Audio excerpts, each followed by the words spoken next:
오태훈의 시사본부. 문재인 대통령의 유럽 순방 일정 지난 주말에 마무리되었습니다. 교황 면담 포함해서 특색 있는 장면도 많이 연출되기도 했는데요.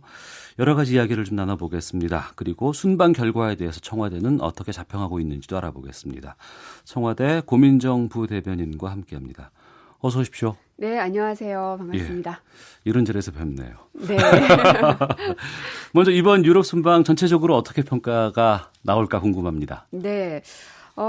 일단 유럽 순방의 최대 성과는 아무래도 이 한반도 아시아의 상황에 대해서 정확하게 잘 모르는 유럽의 여러 나라들에게 문재인 대통령의 평화 프로세스가 무엇인지에 대해서 적극적으로 설명했고 네. 또 그에 대한 적극적인 지지를 확보했다는 게 가장 큰 성과라고 볼 수 있는데요. 네. 그래서 이와 관련해서도 문재인 대통령께서는 마치 하늘이 도운 것 같다라고까지 얘기를 하셨거든요. 네. 왜냐하면 저희가 그 순방을 한 일주일 넘게 다녀왔는데 원래는 그 아셈 정상회의 참석이 중심이었습니다. 네. 이제 그걸 가는 김에 이제 인근 나라들도 방문하고 또 정상회의도 하다 보면 수많은 나라의 정상들이 오니까 네. 그때 단독 정상회담도 하는 이런 일정으로 잡았던 건데 오히려 그 안에서 이 한반도의 비핵화 또 평화 프로세스가 얼마나 중요한지 중심 의제로 갖고 왔다는 것만으로도 굉장히 큰 의미가 있겠다라고 보고 있습니다. 예. 그 교황과의 단독 면담은 어떻게 보세요? 네. 굉장히 가기 전에도 이제 교황께서 어떤 대답을 해주실지는 저희도 이제 기대하는 바는 있었지만 알 수는 없는 것이거든요. 네. 그래서 과연 어떤 대답을 해주실까 무척이나 궁금하고 긴장도 되고 초조하기도 하고 했었습니다.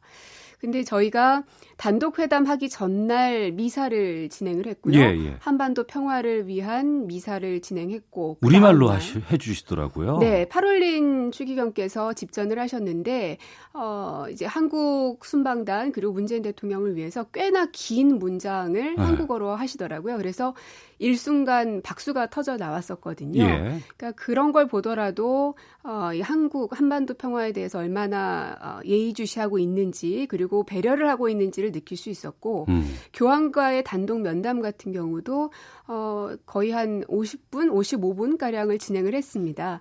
그러니까 꽤 긴 시간 동안 단독으로 면담이 진행이 됐고 그리고 교황님의 말씀은 보통 이게 밖으로 브리핑을 하거나 그러지는 않습니다. 그거 알리면 안 된다면서요? 그렇다고 하더라고요. 그런데 이제 사전에 저희가 이제 양해를 구했고 근데 허락을 하셔서 저희가 이제 그 교황님의 말씀을 그대로 여러분들에게 전할 수가 있었고 그래서 교황님께서 무조건 북한에서 초청장이 오면 무조건 응답을 줄 것이고 나는 갈 수 있다라고 이야기를 하셨잖아요. 그래서 그 단독 회담에 들어가지 않았던 저희 이제 수행원들 밖에서 기다리고 있을 거 아니에요. 그렇죠. 어떤 얘기가 오가는지 모르고. 이 수행원들과 그리고 기자단들까지도 나는 갈 수 있다라는 워딩을 봤을 때 저절로 탄성이 흘러 나왔습니다. 누가 뭐라고 할 것 없이. 왜냐하면 기대했던 것 이상의 대답이 나왔기 때문에. 근데 이제 일각에서는 구체적으로 일정을 얘기한 게 아닌데 그게 어떻게 가는 거냐라고 또 반문을 하시더라고요. 예. 근데 그거는 그 정상 간의 프로토콜이 어떻게 되는지 알면서도 그렇게 말씀하시는 건지 아니면 정말 모르시는 건지 궁금한데요. 이제 개인 대 개인의 만남에서는 우리 몇 월 며칠에 어디에서 만나자라고 약속하죠. 그래야 약속이죠. 하지만 정상 간의 약속은 그렇지가 않습니다. 보통 이제 정상회담을 할 때 한국에 와주실 것을 요청드립니다라는 걸 우리 대통령이 말씀을 하시면 저쪽 정상께서 가겠다 혹은 갈 것을 한번 검토해 보겠다라는 식으로 얘기를 하지 언제 어떻게 가겠다라고 구체적으로 답하지 않습니다. 네. 그러니까 이 교황님과 문재인 대통령과의 그 대화에서 나는 갈 수 있다라고 답이 나왔기 때문에 그 이후에 구체적인 날짜라든지 그리고 방법 등등에 대해서는 실무 단위에서 조율과 협의가 있어야 되는 부분인 거죠. 그러니까 그 교황청에서의 일정이 저희들이 좀 놀랬던 부분이 보통 9시에 주로 많이 면담이 이루어지는데 정오에 했고 그 전에 한반도의 평화를 위해서 이런 특별 미사가 우리말로 또 진행이 되고 이렇게 오랜 시간 동안 만남을 가졌다는 것만으로도 교황청에서 한반도에 대한 생각이나 고민들을 많이 하고 있다는 증거 아닐까요? 그렇습니다. 다들 기억하실 겁니다. 세월호 사건이 있었을 때도 교황께서 직접 한국에 오셔서 우리 유족들을 위로해 주셨고요. 그리고 한반도의 평화를 위해서는 그야말로 이제 사랑의 힘인 것이죠. 그게 또 하나 어떻게 보면 종교의 힘일 수도 있고요. 그래서 교황께서도 한반도의 평화를 위해서 늘 기도한다라고도 말씀을 하셨다고 합니다. 그러니까 그만큼 이게 남과 북이 같은 민족임에도 같은 언어를 쓰임에도 불구하고 갈라져 있는 이 상황에 대해서 적극적으로 지지하겠다는 얘기를 교황님께서 해주신 것이고요. 예. 그 선물 같은 것도 주고받는데 보도엔 잘 안 된 것 같은데 교황청에서 특별한 선물 주셨다는 얘기 들었어요? 네, 묵주를 선물하기도 하셨고 또 그 가시면류관을 상징하는 것을 선물하셨는데 예. 이제 평화를 상징하는 것이기도 하고 한반도에 일고 있는 여러 가지 갈등과 그리고 어려운 요소들을 헤쳐나가는 것을 그런 선물을 통해서 좀 보여주고 싶었던 게 아닌가 싶습니다. 네. 그러니까는 그 전날 미사를 집전할 때 그 강독 중에서 그런 얘기가 있었습니다.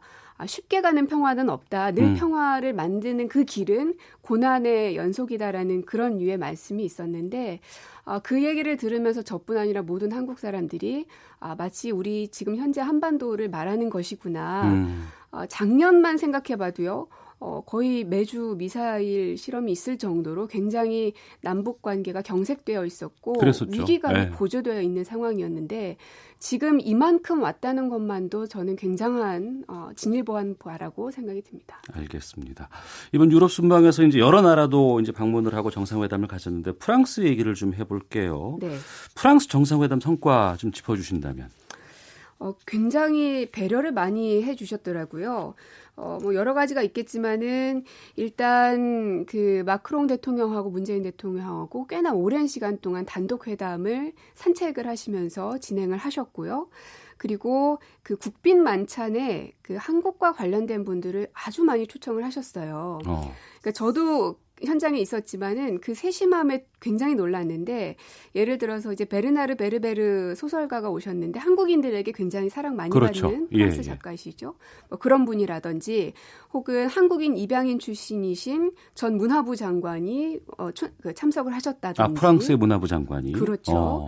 그리고 무용가 안은미 씨, 또 화가 이우환 씨, 그러니까 프랑스에서 사랑받고 있는 한국인들, 특히 문화예술계에 있는 분들을 모두 다 초청을 해서 함께 문재인 대통령과 이 한 불 간의 어떤 우호 협력을 위해서 함께 만찬을 즐기는 자리를 만들어 주셨고 그 만찬이 끝난 이후에도 두 정상과 셀카를 찍으려는 행렬들이 너무나 길어서 예. 너무너무 늦게 끝났습니다. 11시가 넘어서 끝났던 걸로 만찬이요? 예. 그래서 기자단에서는 그 내용을 받아야 기사를 쓰는데 아무리 기다려도 끝나지를 않으니까 답답할 정도로 그러니까 그만큼 프랑스에서 대한민국을 이제 그 얼만큼 배려하려고 하는 것인지를 이런 만찬을 봐서도 좀 느낄 수가 있었습니다. 예. 이탈리아, 벨기에, 덴마크도 순방에 있었고 그리고 이제 아무래도 가장 중요한 게 이제 아셈 회의 아니겠어요? 네. 저희가 이제 벨기에에서 아셈 회의를 했었는데 도착하자마자 가장 첫 번째로 했던 일정이 아셈 갈라 만찬이었습니다.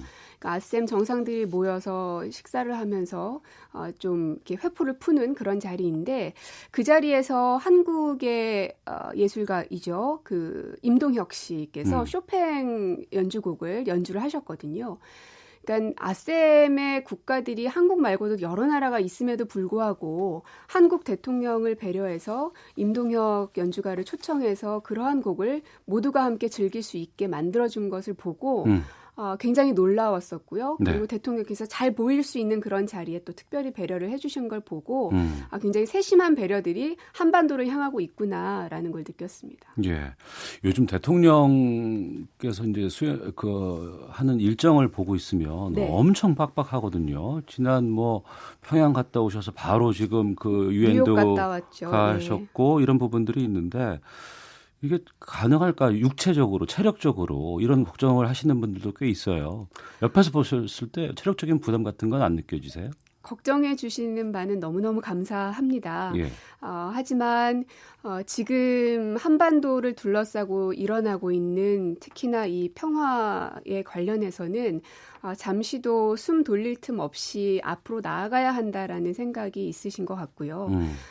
개인의 몸은 힘들지언정 그게 국가는 힘듦을 느낄 수 있는 존재가 아니잖아요. 그것과 무관하게 앞으로 계속 나아갈 수밖에 없는데 개인의 몸이 힘들다고 해서 국정을 뒤로 할 수는 없는 부분인 것 같습니다. 네. 그래서 저희 수행하는 사람들도 대통령의 일정을 하기 위해선 선행도 해야 되고 후속 조치들도 계속 이런 식으로 인터뷰를 한다든지 계속 해야 되는데 뭐 다들 병도 많고요. 약과 병원 약을 달고 다니긴 하지만 예. 한편으로 굉장히 보람이 있습니다. 왜냐하면 나라가 변하고 있다라는 걸 많이 느끼고요. 예. 특히나 해외에 나가면 동포들을 많이 만나는데 그 동포들이 느끼는 체감이 굉장히 다른 것 같습니다. 묻지 않아도 먼저 얘기를 해주시고 예. 내가 대한민국 국민이라는 게 너무나 자랑스럽다라는 이야기를 해주시는데 그 얘기를 듣고는 시차 때문에 힘들어서 일정 못한다라는 얘기를 할 수가 없더라고요. 알겠습니다. 청취자께서 의견 주셨는데요. 이응 비읍 이응 쓰시는 분께서는 남북관계 개선 적극 지지합니다. 대통령 많이 애쓰셨습니다. 남북관계 개선이 경제발전으로 이어질 것이라고 생각합니다. 라고 의견 주셨고 4531님께서는 의미가 있다라는 두루뭉술한 이야기 말고 현 정부가 원하는 구체적인 답변이나 실질적인 소득이 있었는지도 궁금합니다. 라고 의견 주셨습니다. 이 부분도 좀 질문 드릴게요. 네. 평양 공동선언이라든가 남북군사 합의서를 비준한 것에 대해서 보수 야당의 반발이 계속되고 있거든요. 자유한국당 쪽에서는 대통령 결정에 위헌 소지 지적하고 이제 법적 대응 카드 검토하고 있는데 여기에 대해서 청와대 입장도 좀 소개해 주시죠. 위헌이라는 이야기를 하셨는데 일단 이 남북 합의서 비준은 헌법 적용 대상이 아니다라는 걸 명확하게 말씀을 드립니다. 판례가 다 있습니다. 그러니까 97년에 헌법재판소의 결정문이 있고요. 그리고 99년에 대법원에서 판결한 판례가 있는데 그것을 보면 당시 91년에 남북합의서가 체결된 바가 있었는데 이 남북합의서를 설명을 하면서 이 남북합의서는 한민족 공동체 내부의 특수관계를 바탕으로 한 당국 간의 합의로서 남북 당국의 성의 있는 이행을 상호 약속하는 일종의 공동성명 또는 신사협정에 준하는 성격을 가진다라고 명기가 되어 있습니다. 그러니까 당국 간의 합의로 보는 것이고요. 국가 간의 합의로 보는 게 아닙니다. 그러니까 헌법 제60조 위반을 이유로 들면서 위헌이다라고 얘기를 하시는데 그러기 위해서는 그것이 성립하기 위해서는 국가 간 합의가 되어야 하는데 지금 남과 북은 조금 전에 말씀드렸다시피 한민족 공동체 내부의 특수관계를 바탕으로 하고 있습니다. 그래서 그 남북관계 발전법이라는 게 2005년에 제정이 되는데 예. 그 법에 보면 북한은 통일을 지향하는 과정에서 잠정적으로 형성되는 특수관계다라고 정의가 내려져 있습니다. 그렇기 때문에 위헌이라는 것은 헌법의 적용 대상이 되어야 위헌이 되는 것인데 헌법의 적용 대상이 되지 않기 때문에 네. 위헌이라는 말도 틀린 말이 되는 것입니다. 자, 오태훈의 시사본부 청와대 고민정 부대변인과 함께하고 있는데요. 최근에 그 청와대 내부 인사 사칭에서 사기치는 사람들이 있다. 뭐 이런 얘기 때문에 이거 지적하고 대통령께서도 이거 문제 삼아야 된다라고 얘기하신 부분이 있어요. 네. 그래서 얼마 전에 대변인께서 이제 브리핑도 하셨는데 네.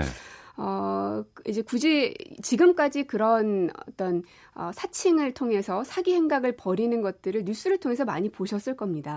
비단 뭐 청와대 인사들을 사칭할 뿐만 아니라 다른 사람들도. 근데 이제 특히나 최근 들어서 청와대에 있는 몇몇 분들을 사칭하는 이런 사기상 그 행각들이 자꾸 보이고 있는데 이것을 짚고 넘어가는 이유는 더 이상 그 선량한 국민들이 피해를 봐서는 안 된다라는 것이고요. 그리고 또 하나는 청와대에 근무하는 그 어떤 비서관이든 행정관이든 그러한 사항에 정말 그 위배되는 사람이 있을 경우에는 아주 가차없이 징계든 어떤 조치를 내릴 것이고 현재까지는 그런 것이 전혀 없다라는 것을 국민 여러분들한테 말씀을 드림으로 인해서 더 이상 그런 피해가 발생하지 않게 하고자 함입니다. 네. 그러니까 뭐 많이 바뀌었다고는 하지만 일반 국민들이 보기에 나 청와대 누구 알아 이러면은 되게 힘 있는 사람 같고. 그러신가요? 아니신 것 같던데. 저 말고요. 아니 다른 분들도 보면은 네. 글쎄요, 제가 그 전에 이제 바깥에 있었을 때는 저도 청와대라는 공간에 대해서 조금은 위압감을 느꼈었습니다. 근데 제가 여기에 들어오고 나서 글쎄요, 동네 주민들만 보더라도 그렇게 생각 안 하시더라고요. 되게 편하게 생각하시고. 그래서 그것이 저희 정부의 하나의 성과라고도 봅니다. 예. 그만큼 정부가 많이 낮아졌고 그리고 국민들에게 좀 더 가깝고 친숙하게 다가갔다는 걸 방증하는 것이라고도 생각이 듭니다. 네. 그리고 달라진 것 중에 하나가 이제 기념식이라든가 여러 가지 의미 있는 날의 행사들이 많이 좀 달라졌고 네. 예전에 딱딱하던 곳에서 공연도 좀 많이 있는 것 같고 또 가슴 뭉클한 그런 장면들도 많이 볼 수가 있어요. 네. 탁현민 행정관이 이 역할 상당히 많이 한다고 하는데 주변에서들 뭐 이래저래 뭐 얘기들도 좀 많았고 눈 오면 뭐 그만두신다는 얘기 있는데 어떻게 되세요? 네, 눈이 왔나요? 뭐 설악산에나마 한번 좀 오지 그래요? 않았을까 싶기도 한데. 아마 저희 순방 가 있는 동안 그런 네. 것 같은데 글쎄요, 뭐 인사권 관련돼서는 대통령의 고유 권한이기 때문에 제가 함부로 얘기할 수 있는 부분은 아닌 것 같고요. 네. 그리고 그런 행사들이 국민들과의 어떤 연결고리를 만들어주는 건 단순한 연출로만 되는 것은 아닙니다. 대통령이 가지고 있는 인간적인 요소 그리고 그 사람의 정치적 지향점들을 국민들과 잘 맞닿을 수 있게 연결만 탁 시켜주면 되는 것이거든요. 네. 그래서 그것이 일각에서는 이제 탁현민 행정관의 연출력이 뛰어나서라고 하지만 저희가 볼 때는 이게 연출돼서 된 게 아니라 대통령의 진심을 그대로 잘 보여주는 것에 불과한데 마치 이게 꾸며진 어떤 쇼라고 보는 건 아닌가 하는 좀 서운함은 듭니다. 알겠습니다. 준비한 질문이 많았는데 시간이 다 돼서 여기서 마치도록 하고 보내드려야 되겠습니다. 네. 청와대 고민정 부대변인이었습니다. 고맙습니다. 네, 고맙습니다.